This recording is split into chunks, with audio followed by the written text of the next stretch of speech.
ओम श्री धन्वंतराय नमः। ओम श्री धन्वंतराय नमः। ओम श्री धन्वंतराय नमः। द योगा सिटी चैनल पर आप सभी मित्रों का आज की चर्चा में मैं स्वागत करता हूँ। आदरणीय मित्रों, जैसा कि आप मेरे संबंध में जानते हैं, मैं तो सन्यासी हूँ और चूंकि कुछ दिनों तक चिकित्सा के क्षेत्र में भी कार्य किया हूँ, इसलिए औषधियों का भी अनुभव है। कई बार गंभीर से गंभीर व्याधि जहां आपका पैसा और समय नष्ट हो रहा है, वहां हल्की फुल्की जो आपके किचन में, आपके घर में मसालों के रूप में औषधियां इकट्ठी आपने करके रख रखी है, उनसे इलाज हो जाता है। वैसी ही औषधि है दालचीनी। दालचीनी जो औषधि है, उसके विषय में यदि आप सूक्ष्मता से जानें तो आपको पता चलेगा कि मनुष्य के जीवन में ऐसी कोई भी व्याधि उसको ना है, ना भविष्य में होने वाली है, या कहें कि संसार में ऐसी कोई व्याधि नहीं है जिसका इलाज दालचीनी से ना किया जा सकता हो।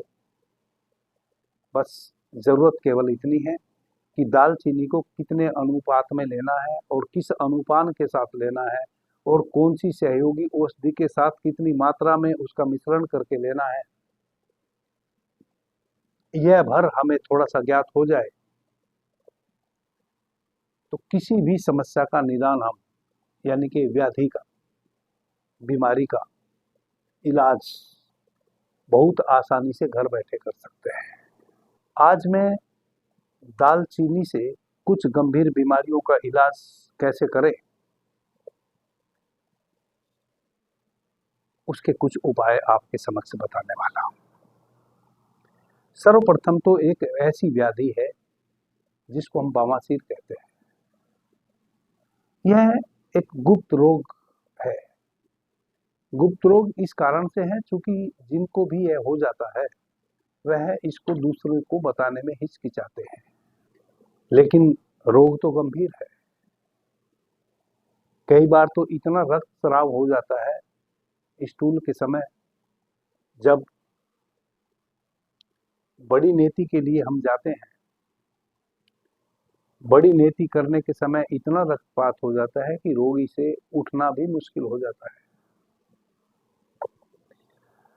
यदि किसी माता बहन को यह समस्या आ जाती है तो वह तो डॉक्टर तक के पास जाने में हिचकिचाती है, डरती है, घबराती है, शर्माती है और उसका रोग बढ़ता चला जाता है।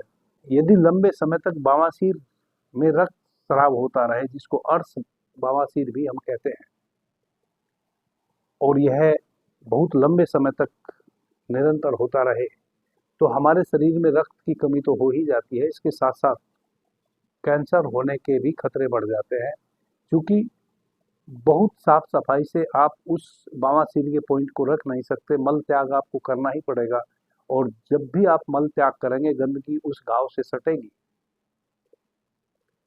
वहां आप ड्रेसिंग भी नहीं कर सकते। इस कारण से निरंतर, चूंकि उस पॉइंट को गीला रहने के कारण कैंसर तक होने की शंका बढ़ जाती है। इसलिए यह गंभीर रोग है और इसका तुरंत इलाज करना भी आवश्यक है।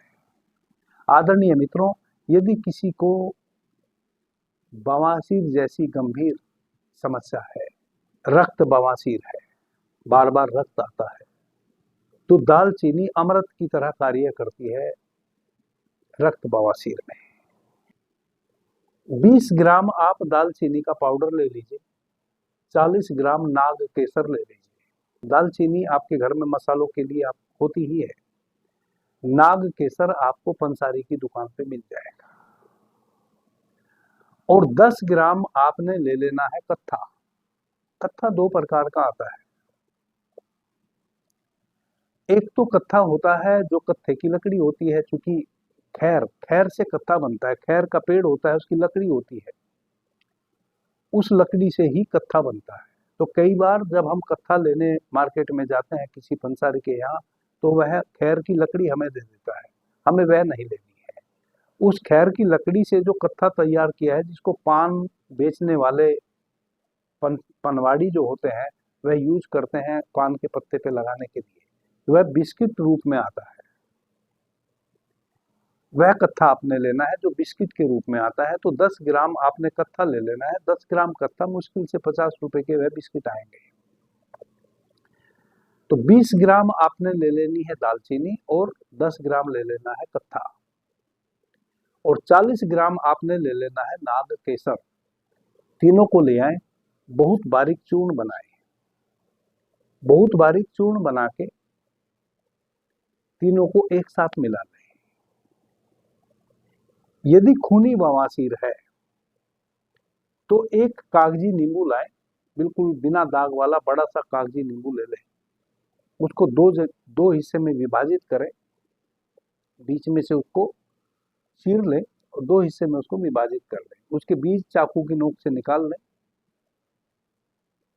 दोनों हिस्सों पे 1-1 ग्राम औषधि, 1-1 ग्राम जो वह तीनों औषधियों का डस्ट आपने बनाया है, चूर्ण बनाया है, 1-1 ग्राम औषधि उंगली से उन नींबू के टुकड़ों पे पेस्ट कर दें ऐसे और उनको एक प्लेट में रख दें।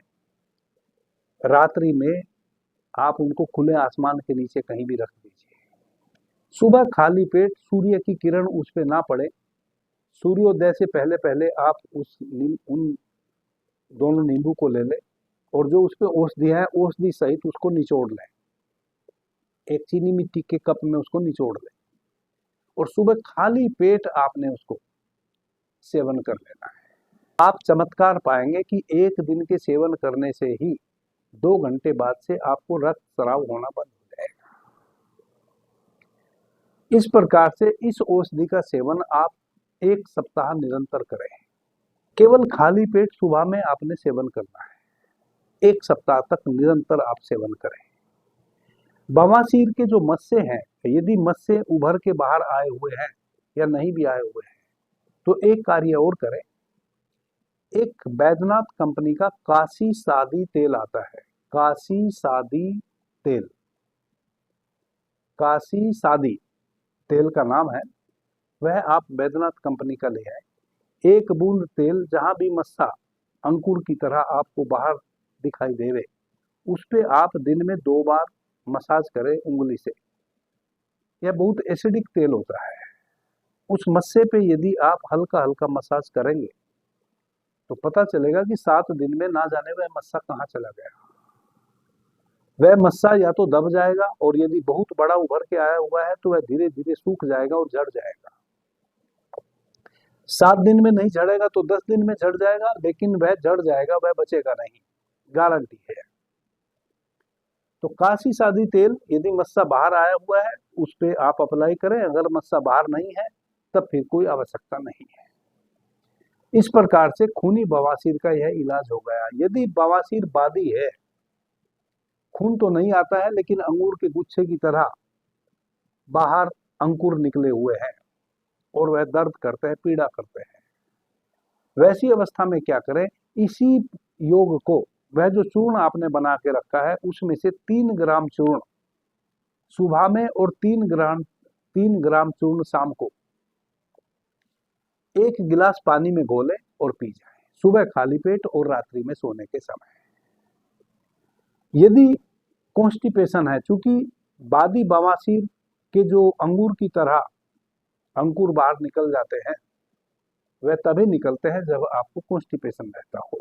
यदि आप कॉन्स्टिपेशन के शिकार है, कॉन्स्टिपेशन आपको रहता है, तो 1 गिलास गर्म पानी में 25 ml कैस्टर ऑयल, एरंड का तेल, किसी भी कंपनी का, डाबर, बैद्यनाथ, झंडू, ऊर्जा, किसी भी कंपनी का मिल जाता है। आप 25 ml 1 गिलास गर्म पानी में एरंड का तेल ले लीजिए, उसको मिलाइए और सोने के समय रात्रि में पी जाइए। अगले दिन आप रात्रि में सोने के समय 5 से 8 ग्राम त्रिफला चूर्ण का सेवन कीजिए गर्म पानी से। फिर दूसरे दिन भी त्रिफला चूर्ण का सेवन कीजिए गर्म पानी से। तीसरे दिन फिर आप कैस्टर ऑयल यानी कि एरंडी का तेल 25 ml लीजिए, यानी कि 2 दिन आप त्रिफला चूर्ण लीजिए और 1 दिन एरंड का तेल लीजिए 1 गिलास गर्म पानी में। और 15 दिन तक निरंतर इस प्रकार से आप इन सारी औषधियों को लीजिए। जो नाग केसर, कत्था और दालचीनी का योग है, उसको 3-3 ग्राम सुबह शाम पानी में घोल के पीजिए। 1 दिन बीच करके, 2 दिन बीच करके कैस्टर ऑयल लीजिए, और वह जो 2 दिन बीच करेंगे उसमें आप त्रिफला चूर्ण लीजिए, ताकि आपको कॉन्स्टिपेशन ना रहे। और चूंकि यह जो कत्था उस औषधि में मिला हुआ है, कत्था और कॉन्स्टिपेशन यदि नहीं है तो पैदा कर देगा। इस कारण से आप इन औषधियों का सेवन करें ही करें, त्रिफला चूर्ण का और कैस्टर ऑयल का। काशी सादी तेल का आप मसाज करें, वह जो अंकुर की तरह, अंगूर के गुच्छे की तरह जो अंकुर निकले हुए हैं, उन पे काशी सादी तेल की मसाज करें। 15 दिन में आपको पता ही ना चलेगा कि वह अंगूर के गुच्छे कहाँ चले गए। वह सब गल जाएंगे वापस से। वह जो रक्त इकट्ठा हो गया है, रक्त इकट्ठा होने के कारण जो वह अंगूर के गुच्छे बन गए हैं, वह रक्त वहां से हट जाएगा और वापस से वह अंकुर बिल्कुल समाप्त हो जाएंगे। वह अंगूर के गुच्छे तभी बनते हैं जब आपको निरंतर कॉन्स्टिपेशन रहता है और आप अधिक शक्ति लगा के स्टूल पास करने की कोशिश करते हैं, नित्य कर्म करने की कोशिश करते हैं, बड़ी नेकी करने की कोशिश करते हैं, तो ब्लड का प्रवाह नसों में अधिक हो जाता है और वह रक्त फिर वापस वहां से हटता नहीं और वहीं उसके क्रिस्टल बन जाते हैं और फिर वह बड़े दर्द करते हैं। जब जब वायु का प्रकोप होगा वह बहुत दर्द करेंगे। इस प्रकार से आप बवासीर की, दोनों प्रकार की बवासीर से दालचीनी के इस योग से लाभ उठा सकते हैं। और यह लाभ आपको तब भी मिल सकता है जब आप 1-2 बार ऑपरेशन भी करा चुके हों बवासीर का और वह फिर हो जाती हो।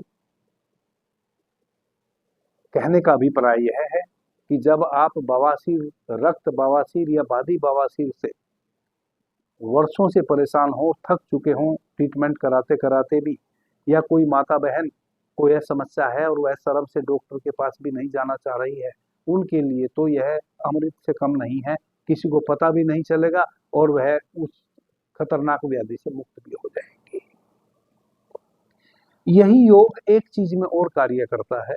यदि किन्हीं भाई बहन को पेशाब के माध्यम से धातु जाने की समस्या है, धातु का स्राव होता है, वैसे भाई बहन को क्या करना चाहिए कि 20 ग्राम नाग केसर ले ले, 10 ग्राम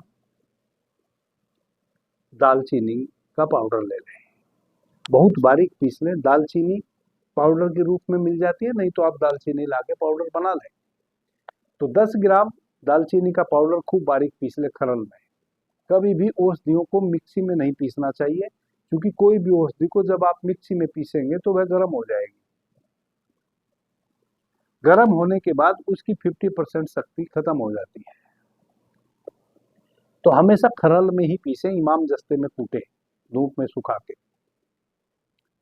तो 10 ग्राम दालचीनी का पाउडर और 20 ग्राम नाग केसर दोनों को एक साथ मिला दें।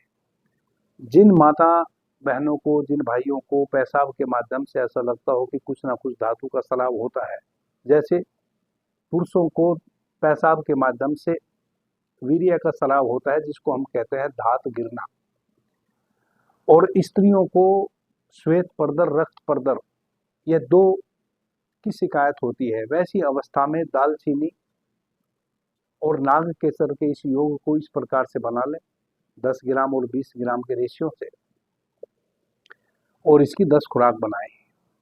सुबह शाम एक एक खुराक आप 1 चम्मच शहद में मिला के चाटें। प्रतिदिन सुबह खाली पेट 1 चम्मच इसबगोल की भूसी आती है, 1 गिलास ठंडा पानी ले लें, 1 चम्मच इसबगोल की भूसी ले लें। इसबगोल की सूखी भूसी को मुंह में रखें। कई बार धक्का लग जाता है, बड़ी सावधानी से रखें।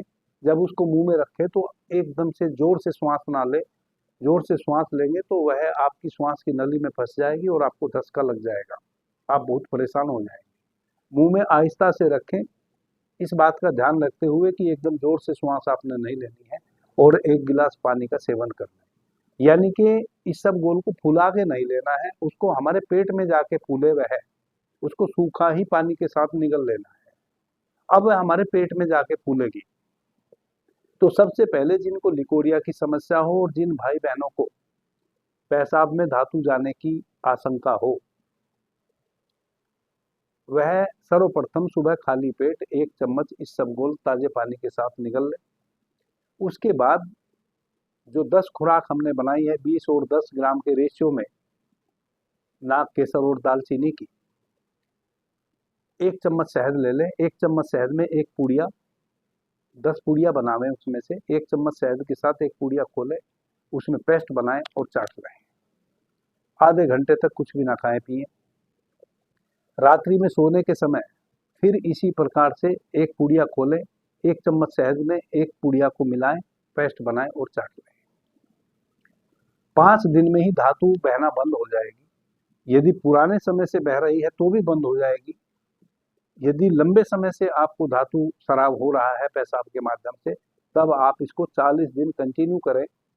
यदि कॉन्स्टिपेशन रहता है तो प्रतिदिन 5 से 8 ग्राम त्रिफला चूर्ण दूध के साथ या गर्म पानी के साथ सोने के समय जरूर सेवन करें, क्योंकि यह धातु से संबंधित जितने भी रोग होते हैं वह हमें तभी होते हैं जब हमारा पाचन संस्थान गड़बड़ हो जाता है।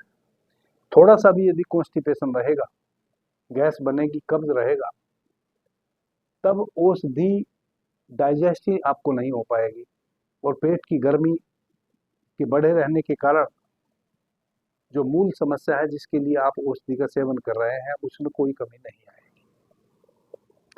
इस प्रकार से आप इन दोनों महारोगों से मुक्त हो सकते हैं दालचीनी के सेवन से। आदरणीय मित्रों, दालचीनी एक बहुत ही महत्वपूर्ण औषधि है। यह मसाला तो है ही, हमारी सब्जियों का, दालों का स्वाद तो बढ़ाती ही है। यह औषधि बहुत महत्वपूर्ण है। इसके कुछ ऐसे अद्भुत योग हैं जो टीबी, कैंसर, एड्स और किसी भी प्रकार का फीवर, अलग अलग सहयोगी औषधियों के साथ मिश्रण करके लेने से अतिशय लाभकारी सिद्ध हुई है। यह मैं जस्ट इसके अगले वीडियो में विस्तार से और क्या क्या लाभ हम दालचीनी के ले सकते हैं यह बताने का प्रयास करूंगा। चूंकि यह चर्चा बहुत लंबी हो जाएगी, लंबी चर्चा होने के उपरांत फिर मित्रों को उतना समय नहीं मिल पाता कि वह एक साथ उसको देख पाए।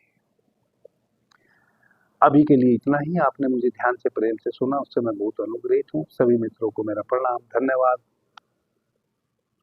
हर हर महादेव।